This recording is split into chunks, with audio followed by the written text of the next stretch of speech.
Artificial intelligence సాంకేతిక రంగంలో ఇది తీసుకొచ్చిన విప్లవం అంతా ఇంత కాదు. 2 ఏళ్లలోనే చాలా మార్పులు వచ్చాయి, ఇంకా వస్తూనే ఉన్నాయి. చిన్న చిన్న ప్రాంప్ట్స్ ఇవ్వడం నుంచి కోడింగ్ రాయడం వరకు ఎన్నో విధాలుగా ఏఐని వాడుతున్నారు.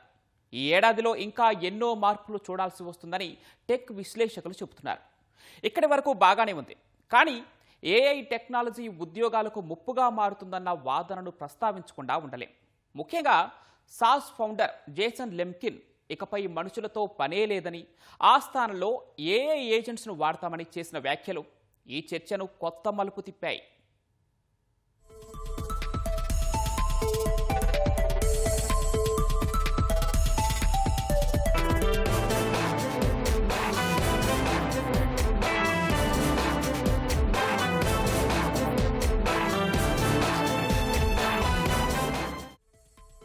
మనుషులతో ఇక మాకు పని తీరిపోయింది.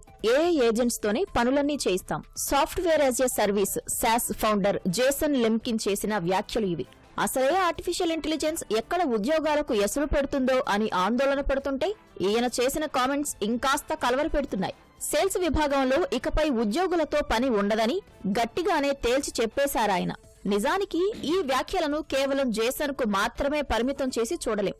బయటకు చెప్పినా చెప్పకపోయినా చాలా సంస్థల ఆలోచన విధానం ఇలాగే ఉంటుంది.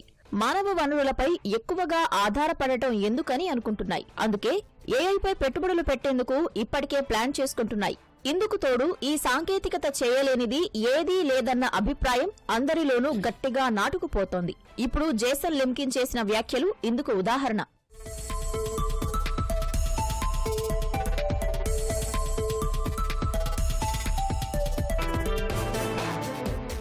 జేసన్ లెమ్కిన్ మాత్రమే కాదు, పలు దిగ్గజ సంస్థల అధినేతలు ఏఐపై దాదాపు ఇలాంటి అభిప్రాయమే వ్యక్తం చేశారు. Space X founder Elon Musk విషయానికి వస్తే 2026 నాటికి మానవ మేధస్సును అధిగమించి మరీ ఏఐ సాంకేతికత దూసుకుపోతుందని జోస్యం చెప్పారు. ట్రెడిషనల్ వర్క్ అంటే ఇప్పుడు కొనసాగుతున్న పనితీరు అంతా మారిపోయి భవిష్యత్తులో ఇది ఆప్షనల్ గా మారుతుందని అన్నారు మస్క్. అంటే మనుషుల స్థానంలో సాంకేతికత వచ్చేస్తుంది అన్నది ఆయన మాటల్లోని సారాంశం. ఇక జుకర్బర్గ్ ఏమన్నారో పరిశీలిద్దాం. భవిష్యత్తులో artificial intelligence technology mid level engineer గా పనిచేస్తుందని చెప్పారాయన. అంటే భారీ వేతనాలున్న ఉద్యోగుల స్థానంలో ఏఐ సాంకేతికతను వాడుతూ ఆయా పనులు పూర్తి చేయాలన్నది ఆయన అభిప్రాయం.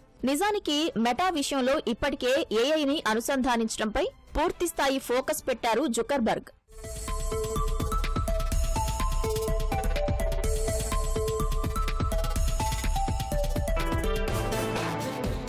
అమెజాన్ సంస్థ కూడా ఏఐని భారీగా వినియోగించేందుకు ప్లాన్ చేసుకుంటోంది. మైక్రోసాఫ్ట్ సీఈఓ సత్యనాదెళ్ల అయితే 2026లో ఏఐకి సంబంధించి భారీ మార్పులు చూడబోతున్నాం అని వ్యాఖ్యానించారు. అంతకుముందు ఏఐ వైపు మళ్లని వారికి తమ సంస్థలో స్థానం ఉండదని, ఎంత సీనియర్లైనా ఏ స్థాయిలో ఉన్నా దానికి మినహాయింపు కాదన్నారు.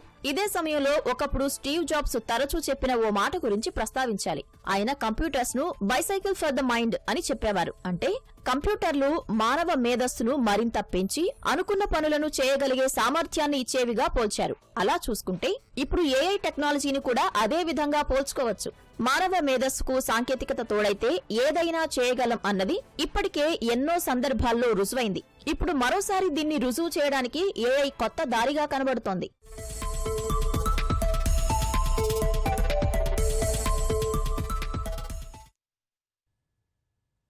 అయితే ఇక్కడ జేసన్ లెమ్కిన్ చెప్పిన ఏఐ ఏజెంట్ అనే పదం గురించి కాస్త విస్తృతంగా మాట్లాడుకోవాలి. ఎందుకంటే దీనివల్లే ఉద్యోగాలు పోతాయన్న భయం మొదలైంది. పనులన్నీ ఏఐ చేస్తూ పోతే ఇక మనుషుల అవసరం ఏముంటుంది అన్నదే ప్రధాన ఆందోళన. మరి ఇందులో ఎంత నిజముంది? అసలు ఏఐ ఏజెంట్స్ అంటే ఏంటి? ఇవి ఎలా పనిచేస్తాయి? వీటి వల్ల నిజంగానే ఉద్యోగాలు పోతాయా? ఏఐ ఏజెంట్ అనేది ఓ అటానమస్ సాఫ్ట్వేర్ సిస్టమ్. అంటే స్వతంత్రంగా పనిచేస్తుందన్నమాట.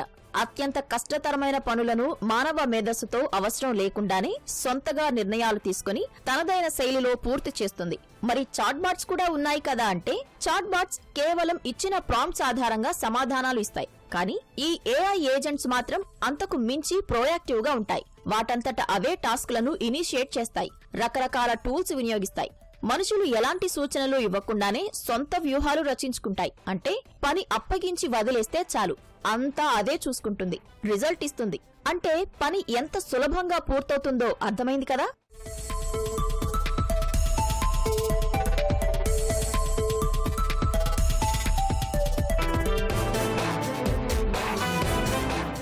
ఇంకాస్త లోతుగా విశ్లేషిస్తే ఏఐ ఏజెంట్స్ ఓ లూప్ లో పనిచేస్తుంటాయి. టెక్నికల్ పరిభాషలో చెప్పాలంటే పర్సీవ్ రీజన్ యాక్ట్ సైకిల్లో ఉంటుంది వీటి పని విధానం. ఫైనాన్స్ అండ్ అకౌంటింగ్, మానవ వనరులు, ఐటీ, ఈ కామర్స్ ఇలా సెక్టార్ ఏదైనా కావచ్చు.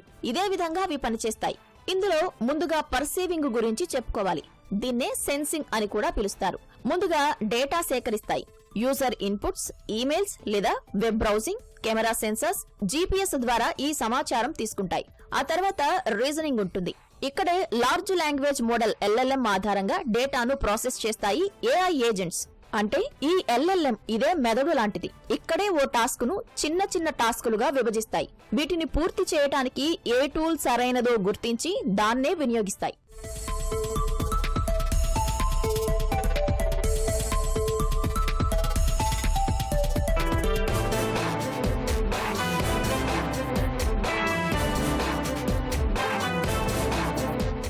ఈ లూప్ లో చివరిది యాక్షన్. ఈ దశలో సాఫ్ట్వేర్ ఇంటర్ఫేస్లను వాడతాయి ఏఐ ఏజెంట్స్. వీటినే టెక్నికల్ గా యాక్చువేటర్స్ అంటారు. ఈ దశలోనే ప్లాన్ అమలు పరుస్తాయి. ఓ ఈమెయిల్ పంపడం కావచ్చు, కోడ్ రాయడం కావచ్చు. ఏ పనైనా సరే ఈ ఫేజ్ లో పూర్తి చేస్తాయి. పని పూర్తి చేసి ఊరుకోవు, తర్వాత కూడా ఫలితాలను గమనిస్తాయి. భవిష్యత్తులో ఇలాంటి పనులు చేయాల్సి వచ్చినప్పుడు ఇవే స్ట్రాటజీలు వాడాలా, లేదంటే ఇంకేమైనా మార్చుకోవాల్సిన అవసరం ఉందా అన్నది ఫీడ్బ్యాక్ లూప్ ద్వారా తెలుసుకుంటాయి. ఈ విధంగా పనితీరును మెరుగుపరుచుకుంటాయి. ఈ ఏఐ ఏజెంట్స్ ను వెబ్సైట్స్ లేదా యాప్స్ లో ఇంటిగ్రేట్ చేసుకోవచ్చు. ఇలా చేయడం వల్ల కస్టమర్ ఎక్స్పీరియన్స్ పెరుగుతుంది. వర్చువల్ అసిస్టెంట్ గా ఇవి పనిచేస్తాయి. హెల్త్ కేర్ రంగంలోనూ వీటిని వినియోగించుకోవచ్చు. చికిత్సా విధానాన్ని ఎంచుకోవడం నుంచి ఎలాంటి మెడిసిన్ ఇవ్వాలి అనేది కూడా వీటి ద్వారా తెలుసుకునేందుకు వీలుంటుంది. ఏజెంటిక్ ఏఐ అంటే డేటాని నాలెడ్జ్ కి ట్రాన్స్ఫార్మ్ చేయటం, అదే నాలెడ్జ్ నుంచి సరైన నిర్ణయాలు అంటే యాక్షన్స్ అండ్ డెసిషన్స్ తీసుకోవటానికి వాడే సాఫ్ట్వేర్ ప్రోగ్రామ్స్ అవి. ఇవి ఆటోనామస్గా అంటే ఇండిపెండెంట్గా డెసిషన్స్ తీసుకోగలవు. వాటికి ఒక బిహేవియరల్ ప్యాటర్న్ ఉంటుంది. ఆ బిహేవియరల్ ప్యాటర్న్తో ఆ పర్టికులర్ కాంటెక్స్ట్కి అంటే ఏదైనా ఒక క్వశ్చన్ పోజ్ చేస్తే ఆ క్వశ్చన్ సందర్భం ఏదో కనుక్కొని దానికి ప్రతిగుణంగా ఒక నిర్ణయం తీసుకునే అవకాశం ఏజెంటిక్ ఏఐ మోడల్స్కి ఉంటాయి. అలాగే కొత్త కొత్త కాంటెక్స్ట్లు వచ్చినప్పుడు, కొత్త డేటా వచ్చినప్పుడు వాటిని అవే ట్రైన్ చేసుకునే ఇంప్రూవ్ అయ్యే అవకాశం కూడా వాటికి ఉంది. ఏఐ ఏజెంట్స్ ఎలా పనిచేస్తాయన్నది ఇప్పటి వరకు తెలుసుకున్నాం. మరి వీటి వల్ల ఉద్యోగాలకు ఎసరు తప్పదా? భవిష్యత్తులో మొత్తం ఈ ఏజెంట్సే పనులు పూర్తి చేస్తాయా? వీటిపై గట్టిగానే చర్చ జరుగుతోంది. ముందుగా ఇక్కడ చెప్పుకోవాల్సిన విషయం ఒకటి ఉంది. అదేంటంటే ఏఐ ఏజెంట్ వినియోగించాలంటే ఆర్టిఫిషియల్ ఇంటెలిజెన్స్ టెక్నాలజీలో నైపుణ్యం సాధించాల్సిన పని లేదు. కేవలం ఆ పరిభాషను అర్థం చేసుకోవాలి. అంటే ఏఐ భాషను ఎలా అర్థం చేసుకోవాలి, ఎలా ప్రాంప్ట్ ఇస్తే సరైన విధంగా ఫలితం వస్తుంది అని తెలుసుండాలి. దీన్నే ప్రాంప్ట్ ఇంజనీరింగ్ అంటారు. ఓ రకంగా ఇది ఏఐ అక్షరాస్యత అన్నమాట. సంస్థలపై పని భారం పెరిగినప్పుడు ఏఐ ఏజెంట్స్ ను వాడుకోవచ్చు. ఓ కోణంలో చూస్తే వీటి వల్ల కొన్ని ఉద్యోగాలకు ఎసరు తప్పేలా లేదు. ముఖ్యంగా data entry, customer service, proof reading, sales లాంటి ఉద్యోగాలకు ముప్పు ఏర్పడుతుందన్నది టెక్ విశ్లేషకుల అభిప్రాయం. వీటితో పాటు అకౌంటింగ్, టెలిమార్కెటింగ్ లాంటి ఉద్యోగాలపైన ప్రభావం పడుతుండొచ్చు. ఏజెంట్కి ఏంటంటే మీ చేతికి ఏ పని చెప్పకుండా మీరిచ్చే కమాండ్ సెంట్రిక్ మోడ్ లో మొత్తం అంతా పని చేసుకుంటూ వెళ్ళిపోతూ ఉంటుంది. ఇన్ఫర్మేషన్ టెక్నాలజీ అంటే ఇన్ఫర్మేషన్ ట్రాన్స్ఫర్మేషన్. ఇవాళ ఉన్నది రేపు కాదు. సో దాన్ని బట్టి ఏంటంటే టుడే ఏ గురించి మాట్లాడతాం, రేపు క్వాంటమ్ గురించి మాట్లాడతాం. ఏజెంట్కి వల్ల ఏంటంటే రెగ్యులర్ గా రిడెండెంట్ గా ఉన్న వర్క్ ఫ్లోస్ అన్ని ఆటోమేట్ చేస్తూ ఉంటుంది. సో జాబ్స్ పోతాయని భయం అంటే ఎప్పుడు కూడా జాబ్స్ ఎప్పుడు ఆటోమేట్ అవుతాయి. కొత్త జాబ్స్ ఎలా వస్తాయంటే ప్రోడక్ట్ బిల్డ్ చేస్తే కొత్త యాప్స్ ఖచ్చితంగా వస్తాయి. ఫర్ ఎగ్జాంపుల్ మన India still is service based company. మనం ప్రోడక్ట్ బేస్కి వెళ్ళాలంటే కొత్త కొత్త ఇన్నోవేషన్స్, ప్రాబ్లమ్ స్టేట్మెంట్స్ అగ్రికల్చర్లోని, లేకపోతే మ్యానుఫ్యాక్చరింగ్లోని, హెల్త్ కేర్లోని ఇంకా చాలా ప్రాబ్లమ్ స్టేట్మెంట్స్ ఉన్నాయి. అక్కడ జాబ్స్ దొరికితే అక్కడ ఐటీ వాళ్ళకి ఉద్యోగాలు లేకుండా ఉండవండి. ఇప్పటికే కొన్ని సంస్థలు రొటీన్ వర్క్ మోడల్స్ ఉన్న విభాగాల్లో ఏఐ ఏజెంట్స్ వాడేందుకు సిద్ధమవుతున్నాయి. కానీ ఇక్కడ కీలకంగా చెప్పుకోవాల్సింది ఏంటంటే కేవలం ప్రాథమిక పనులు చేసే ఉద్యోగాలకు తప్ప ఎమోషనల్ ఇంటెలిజెన్స్ తో చేసే ఉద్యోగాలకు ఎలాంటి ముప్పు ఉండదు. హెల్త్ కేర్ ఇందుకు ఉదాహరణ. నర్సింగ్, థెరపీ లాంటి వాటిని ఏఐ రీప్లేస్ చేయలేదు. అంతేకాదు, టీచర్స్ తో పాటు సీనియర్ స్థాయిలో ఉండే ఉద్యోగాలను కూడా ఆర్టిఫిషియల్ ఇంటెలిజెన్స్ భర్తీ చేయలేదు. అంటే ఏఐ ఏజెంట్స్ తో బేసిక్ ఉద్యోగాలకు తప్ప మిగతా ఉద్యోగాలకు ఎలాంటి ఇబ్బంది ఉండదు అన్నది ప్రాథమికంగా నిపుణులు చెబుతున్న విషయం. అయినా సరే ఈ విషయంలో కొంత ఆందోళన అయితే నెలకొంది. అయితే ఏఐ ద్వారా 2030 నాటికి ప్రపంచవ్యాప్తంగా 17 కోట్ల ఉద్యోగాలు కొత్తగా వస్తాయని పలు నివేదికలు తేల్చి చెబుతున్నాయి.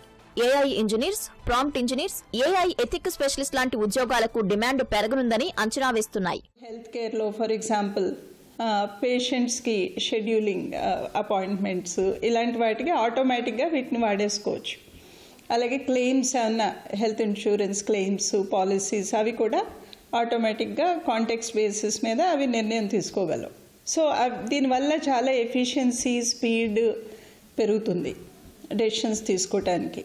Routine data processing, data entry దాని మీద నిర్ణయం తీసుకునే బదులు ఈ ఏజెంటిక్ ఏఐ మోడల్స్ని డిప్లాయ్ చేసుకుంటే వాళ్ళు మిగతా ఇంపార్టెంట్ యాక్టివిటీస్ పైన ఎక్కువ టైంని స్పేర్ చేయగలరు.